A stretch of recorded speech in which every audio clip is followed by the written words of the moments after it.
Hi there, Ramon from Memories, and today we have. Emily. Hi there, Emily, and how long have you been a caregiver? So I've been a caregiver for, I'd say, about 3 years for my father who has Alzheimer's, who passed away this year, but it was very much, he didn't live with me, but he lived in the care home, and I was pretty much the first point of call for anything related to him, getting him out and about. I was very, very close to him. And I get my condolences for the loss of your father. That's okay, thank you. 2020, it's a crazy year. What can we say? Crazy year, sure. I guess what was the initial experience of the diagnosis like for you? So for me, it was very hard because I'm a very independent person, just as my father was. And I think he tried to hide that he had Alzheimer's or it was affecting him for a very long time. So actually, by the time that I realised, it was too late. So there was lots of little signs that I wish I'd picked up on sooner. I wish I'd known about. So to give you the example, he would never park his car outside his house. He would park it maybe even a mile down the road. And then I'd be like, okay, let's go in the car, let's go somewhere. And then he'd forget where he's parked the car, even though he parks the car in the same place all the time. There was one time, so my father was a driver for a living, a lorry driver, and also in the army as a driver. And we were in the car and he failed to stop as quickly as he should have done with a car in the front. And for me, I thought, this is very strange. He's a very safe driver. And at that moment in time, I thought there's definitely something going on here. So he tried to hide it for as long as possible. He went missing one night, left his house without his keys, his coat. He had like a really fancy pair of shoes on, and it was pouring down with rain. And he didn't know where he lived. He was walking around town. So this is how far it had got before we realised really what we could do. I found him later that night in hospital. He didn't have anything on him, so I didn't know who he was. Really, really scary times. And I think at that age, I was 25. That was very much a time to, Emily, grow up. You've got to deal with this now, this new reality of what my father's situation is in and how I can help him in that way. So that was the start of the journey. And it was a roller coaster from there, really. Wow, that's so mind-blowing to think that those sorts of things happen. Even the thing about him getting caught in the hospital with nothing, like that must have been such a horrifying experience for you. I can't, and Yeah. especially to go through that at 25, like that's so like unfathomable to me. Yeah. I'd never felt anything like it before.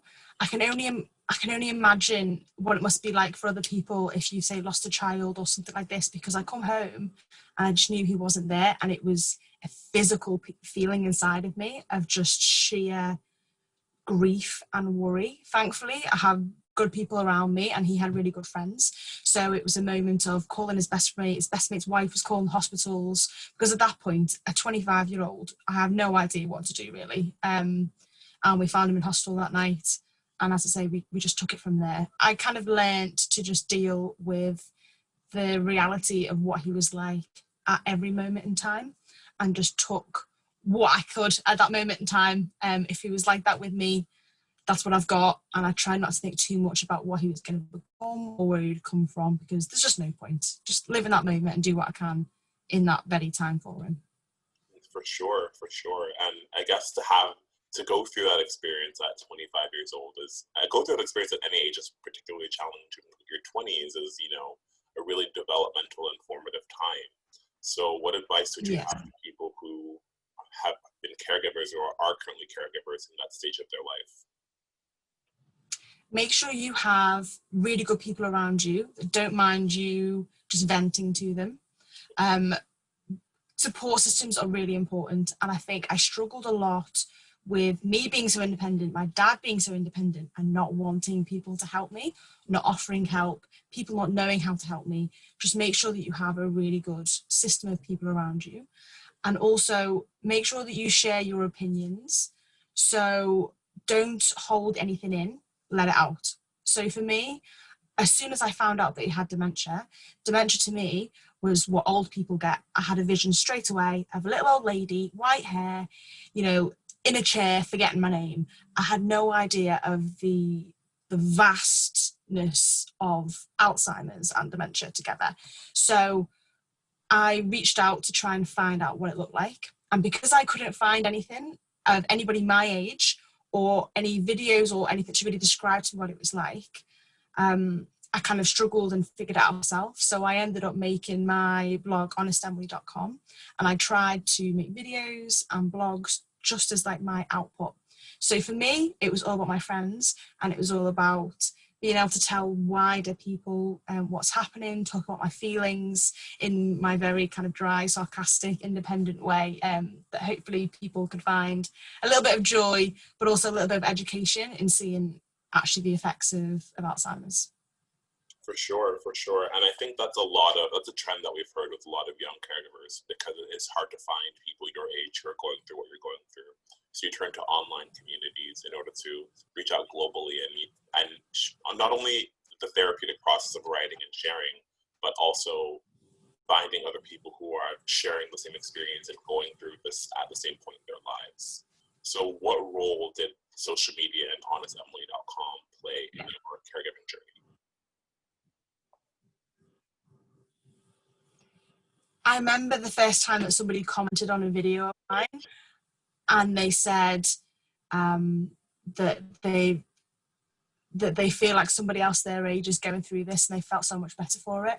I had a lady once message me on Instagram, and she was just like, I can't believe I found somebody else my age that has gone through the same experiences. She was like, I'm literally crying.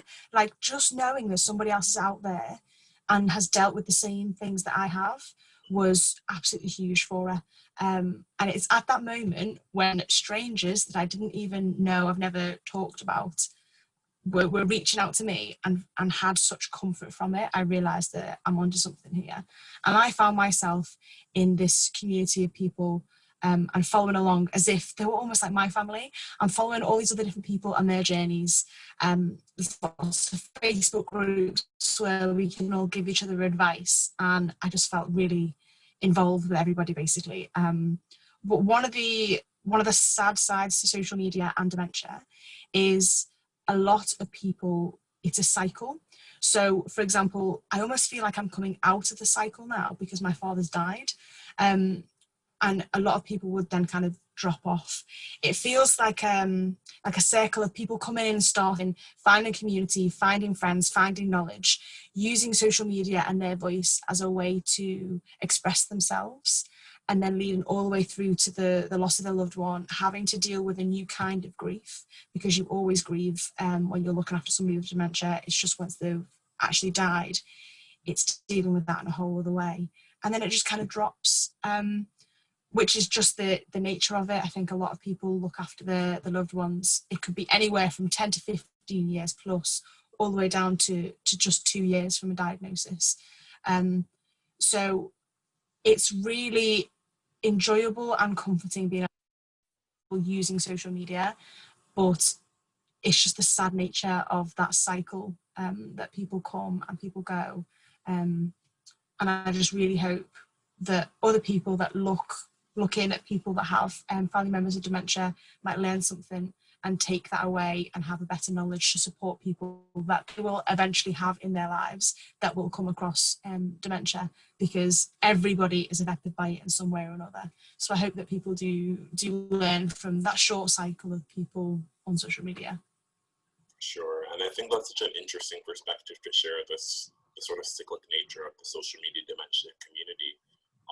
And I think something else that we've also heard is that sometimes with people who maybe aren't directly part of the dementia community, they're not directly looking after a loved one, they may have some misconceptions about caregiving and dementia and Alzheimer's. So in your experience in that dementia social media community, what are some big misconceptions you've come across about not only your caregiving experience, but just dementia and Alzheimer's in general?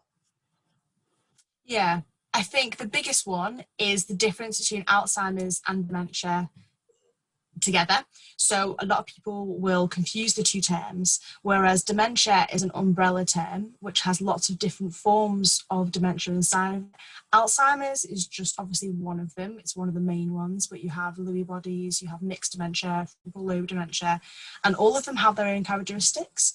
I think that's something that I feel privileged to have witnessed in other people's accounts, because whereas I feel like my father had a very traditional Alzheimer's kind of trajectory, so it's very much like steps. So he's okay for a while and there's a big dip and then it kind of goes. Whereas for other people, it's completely different. So very much the difference between Alzheimer's and dementia. Another point for me is that people don't look at it in a very person-focused way. So when it comes to care in general, or anybody with any kind of label for health reasons, it's so easy to look at the label and to characterize it from what limited information you know, instead of seeing them as a person. It is so important to see the person first and then learn to deal with the repercussions of whatever they're dealing with. So in the case of Alzheimer's, it's my father first. I know about him, his characteristics, his quirks, and I try and treat him at all points as a person and deal with the rest later. If you look at someone with that label of dementia, so I said the picture of the old lady not knowing my name and I would treat her in a certain way, you know, everybody has a kind of tone of speaking to people like, hello, lovely, yes, my name is Emily, behave yourself. They're still they were my age once. They still do everything they would do. They're just older. So we need to see them as that person, as they have and always will be, and treat them that way. So I really wish that people would understand those two things. One, dementia is an umbrella term. Alzheimer's is only part of that. And two, I wish people were more person-centered. And social media is great at showing people the people and their quirks and their personalities, which is a really, really lovely thing to see. For sure. And I think that's one of our goals with these caregiver spotlight interviews, is to showcase not only the human side of dementia, but the human side of caregiving. I think people have this misconception that, you know, of what caregiving and what dementia Alzheimer's is. And, you know, you're still people, you still have lives, you still have goals and dreams and visions. And what you're going through is just one part of that. And we really want to show that. So thank you so much for sharing that. No problem. What advice would you give to someone who maybe isn't as knowledgeable about dementia Alzheimer's, and in order to help them see the person first as opposed to seeing what they're going through? Really good question. Always try and be person-centered. It's very hard, as I said, when you see a person, you think about their characteristics and their personality, and you will instantly go to what they were like in the past, when they may have been in a healthier way mindset. And you might also think about what they're going to look like in future.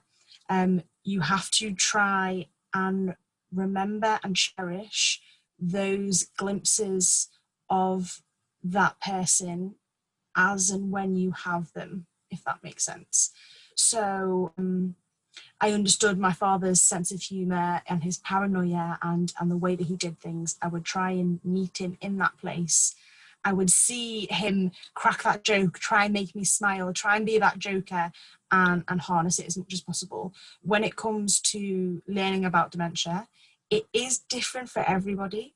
So there are general themes that will work out. As I've said, Alzheimer's is very much like in a step progression. Other people will be really drastic progression, things like this. So always see the person first, their personality, and love them for that, just as you would do any other person. Definitely try and gain some knowledge so you know what's going to happen, but it's always completely different for each individual person. I thought my father would, from all the reading that I've seen, I thought he would end up he was in a care home in a way where he couldn't walk, where he couldn't talk, and I thought that's what the end of his life would look like. When actually he was still walking and talking, no problem. He was incontinent, yes, but he still had so much life. But Alzheimer's took him so soon with pneumonia, so you simply can never know. I thought it might even be worse, you know, these ideas in my head of what it's like for other people. So person-centered, yes, be knowledgeable, but always bring it back to that loved one, and meet them where they are. For sure. Thank you, and thank you again for sharing that. I guess if we roll back the clock a little to 25, when you were first experiencing the diagnosis, and then looking at yourself now, how do you think this experience has changed you and caused you to grow? I definitely thought, as a 25-year-old, I moved out of home for university, I lived in London, I thought, I'm an adult, I've made it, I've got the job, I've got some good money, I've got good friends. And then I come back up north to Liverpool, and then this just happens, and I realise the weight of what was coming my way and the emotions and things that were going to happen. I think I have grown so much in understanding and empathy, how I deal with my emotions. For sure, I'm not a very emotional person, but I'm telling you now that plenty of emotions come. It's a roller coaster. So how I've dealt with them, and also empathy for other people who are going through similar things, whether it be dementia or something else. I feel like I can come alongside them a lot easier, and have better understanding. Again, meet them where they are. That's it, really. And I love the fact that I recorded as much as I did. A top tip I would say for anybody that has a loved one with dementia is have some really good quality time with them and try and treasure memories in those moments as you go along. To give you the example, I clipped a microphone to my dad's coat once. So one of the beautiful things of dementia is that he forgot the microphone was there, so acted completely normally. And we spent the full day, and I have this wonderful voice recording of just me and him walking around town, having some jokes, saying bye, you know, all these things. I have his voice. And yes, we weren't having full conversations like we would do if he was healthy, but that's a really precious moment for me. The fact that I have photos and videos of us in those times, the fact that I've recorded this journey, I feel like I can see myself from 25 and I'm now 28. I can see the growth in pictures. I can see his decline in videos and voice notes and pictures. But actually, I'm so proud of myself for going through that. I'm so proud of other people that I see on social media that go through that and that are so strong and that are doing so well. And that our voices, where we are just having a output to other people, our way of venting our emotions, is also helpful for other people to learn. I think so many good things can come from someone that is living with dementia and you being a caregiver for them. I think just try and always be positive and think of those positives. And I've definitely seen them in the last 3-4 years that I've had with my dad. For sure. And I love that. I love that idea of recording and treasuring the moments and keeping those keepsakes. I think it is very powerful, and it also allows you to feel connected to the person even after their time has come. Yeah. And I love that. Yeah, I'd say another thing is very prevalent is guiltiness. So feeling guilt. So for example, when I wasn't with him, I felt guilty that I wasn't with him. While I was spending time with him, I almost feel like I could easily fall into a trap of feeling guilty of not taking more photos, more videos. I wish I did more in that time. I've had to learn to let that go. It's not something I could ever do anything about. And it's a balance between spending time with that loved one, again, being person-centered, and just having your phone in their face all the time and to record them all the time. There's a difference. And actually, I've had to let myself go a little bit in that, Emily, you couldn't record every second. It wouldn't have been natural. He wouldn't have enjoyed it, you know. And having that balance and letting go of that guilt, I think, is really important. For sure. And I'm so happy you brought that up, because yes, you do want to treasure moments, but you also want those moments to be realistic and valuable and authentic. And that can't be done if you're constantly recording everything. I think it's super important that caregivers who do want to document their experience find that balance, as you said.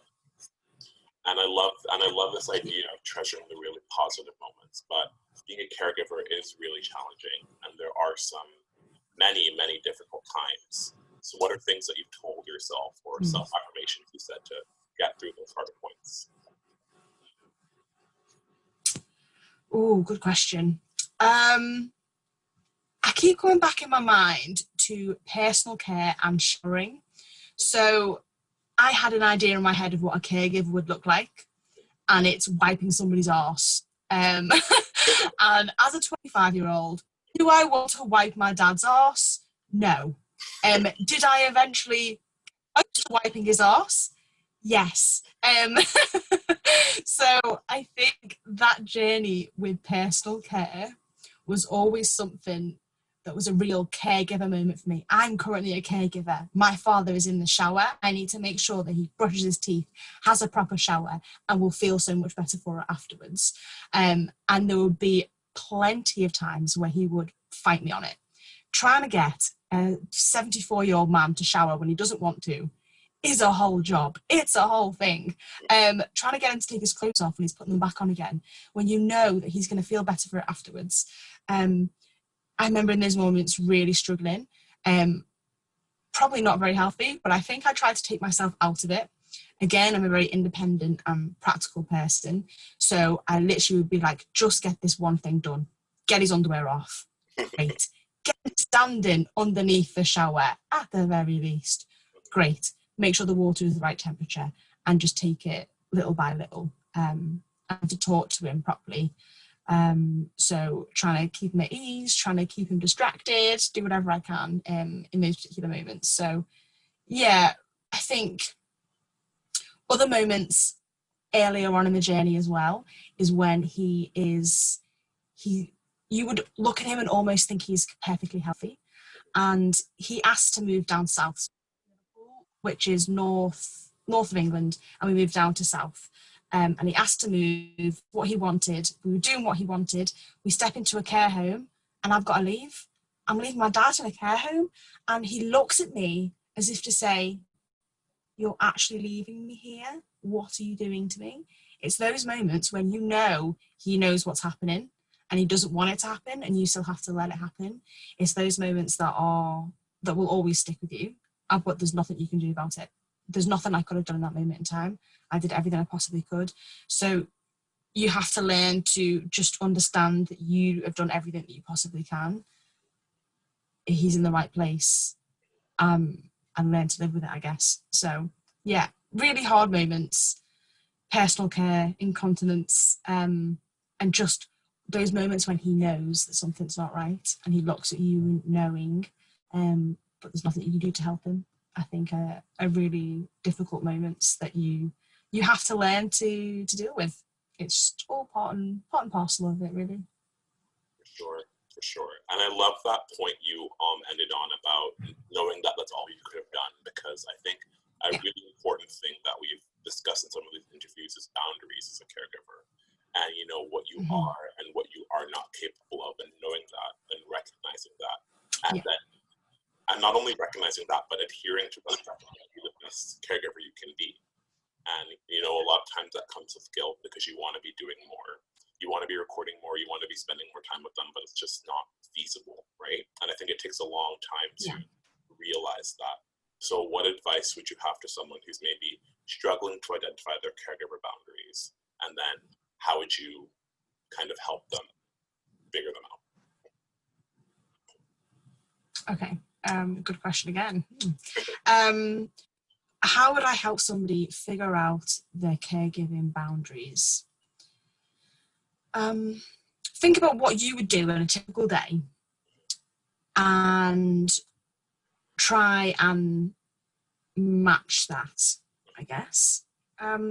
So I'm spending time with my dad, and would he realistically have a shower every morning, go out to the beach, go to a coffee shop, read a book? Would he do all of these things in a day? Potentially not. Sometimes we have days where we don't do anything. Let's not lie to ourselves. We put on Netflix. We sit and we don't do anything. Every day isn't always completely jam-packed. Am I mad at myself if I didn't wash my hair when I needed to? No. I put some dry shampoo in and I live my life. So I think try and relate to how you live, and don't be guilty for allowing that in that other person's life. So don't try and push such an itinerary if it's not going to work. You will have busy days, you will have slow days, You have days where you don't want to talk to anybody. You have days when you want to talk to everybody. Just think about yourself and what personal boundaries that you would like, and think to yourself, I have days where I don't do anything. I have days where I do lots. This is just a day where I don't do a lot. This is a day where I do lots of things and I treasure it. Take every single day as it goes and relate it back to your life and how you would want to live. Sure. And you know, I absolutely love that, because caregivers and people with Alzheimer's dementia are people too. You know, there are busy days, there are non-busy days, and it's not realistic for you to have every single second, every single day planned. And you're not a bad caregiver because you have some off days. And I think that's such a beautiful thing to echo. I'd love to transition into talking a little bit about your professional journey as a caregiver, like your job outside of being a caregiver. How, and because, you know, in your 20s, that is not only a pretty formative time personally, but a very formative time professionally. So how did you manage being a caregiver on top of your work in such a transformative period of your life? Yeah. In my early 20s, I graduated. I'm in the jobs that I want to be in. When all this happened, I was in a job where my boss actually had his partner's parents had dementia, and he had some real understanding with me.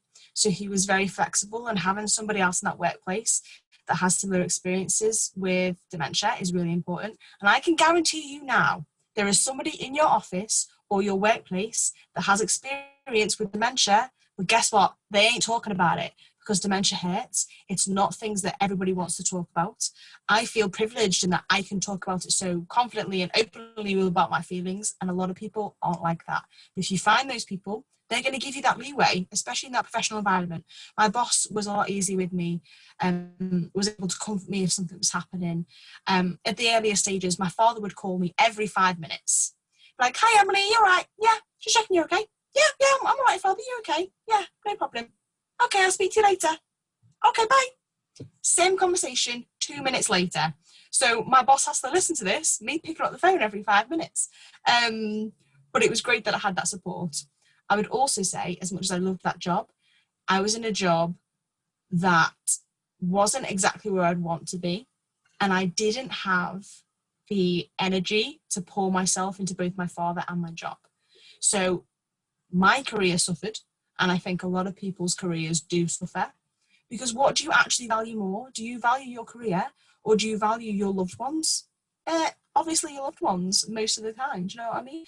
So I didn't have the energy to push into my career that you would put into it as a young 20-something in a capital city. So, but I'm not mad about it, because actually I'm understanding the value of spending time with my father. As he progressed, so let's say as he couldn't use a phone anymore, if anything, that lightened it a little bit, and I had a little bit more space to think, do you know what, I know he's safe, he's in a care home, he's being looked after, I can now put more energy into my career. And I'm at a stage now where there's certainly been growth over the last couple of years, and a job I really enjoy. I still have that flexibility in this job as well. People understand, because there's always somebody in the office that does.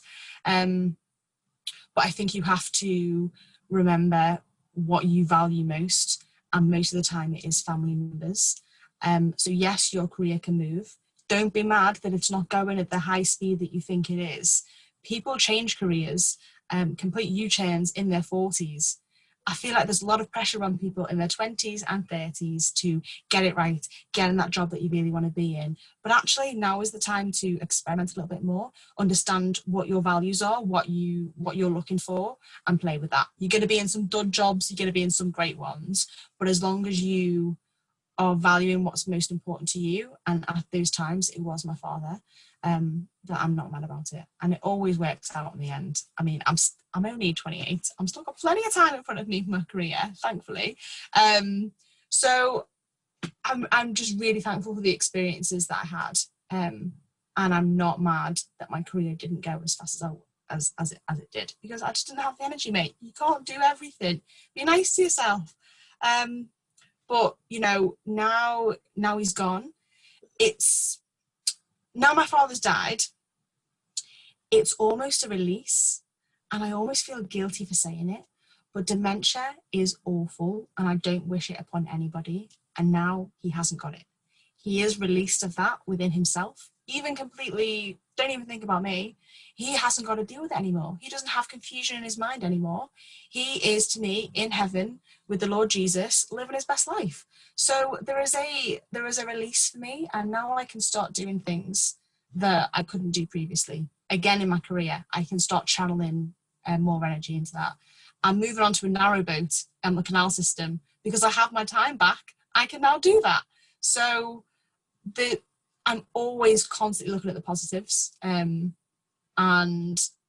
that is a huge positive for me, that I've now got this time back and that he is now free of the pain and the suffering that dementia causes. But we still had a good time doing it. As in, we had a great relationship and we made the best of every single positive moment, and that's what I'm leaving with. I'm not sitting here thinking about the times that he didn't shower.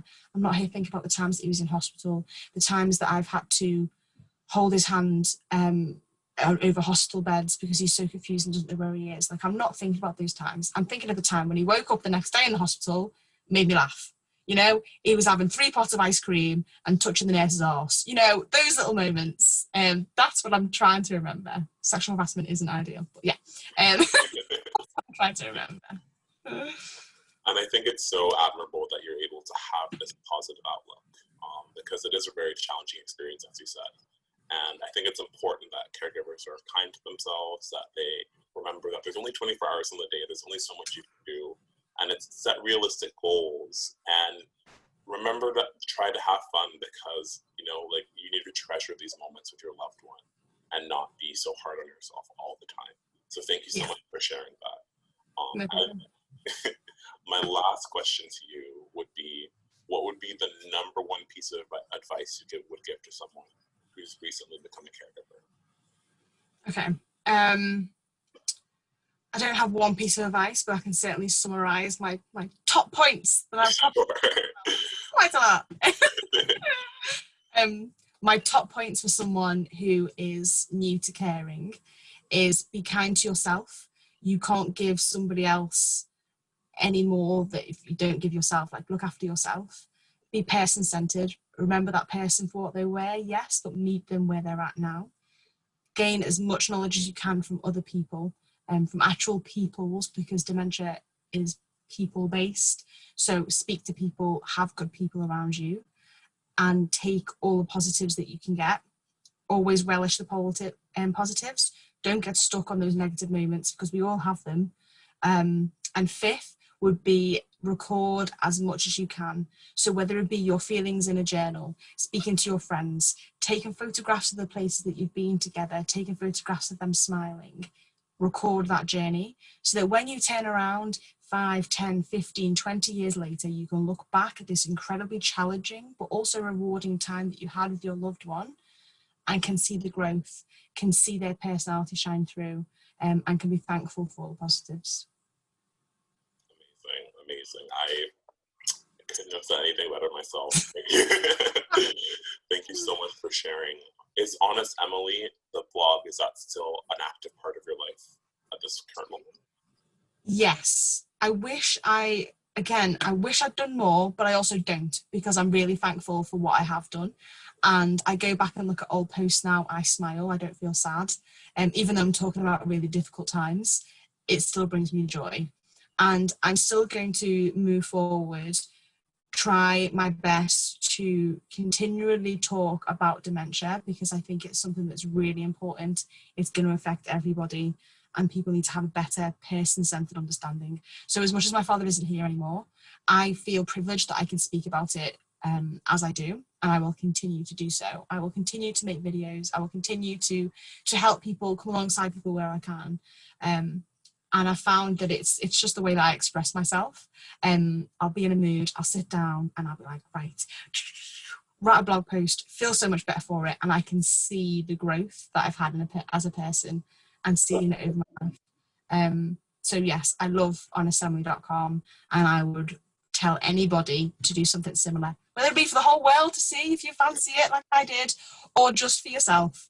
1,000%. record that. Perfect, perfect. And if anyone is watching this and would like to find Honest Emily, where can they go? So YouTube is just Honest Emily, and my website is honestemily.com. You can find everything there. Get ready for my dry sense of humour. That's all I'm going to say.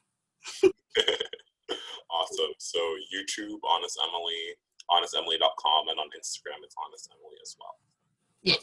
So if you want to learn more about Emily's journey as a caregiver and her journey post and see her dry sense of humor, then be sure to check that out, and we'll have a link in the bio below. Thank you so much for chatting with us today, Emily. We've loved hearing about your perspective. Thank you so much for your time and the work that you do for people affected with Alzheimer's and dementia.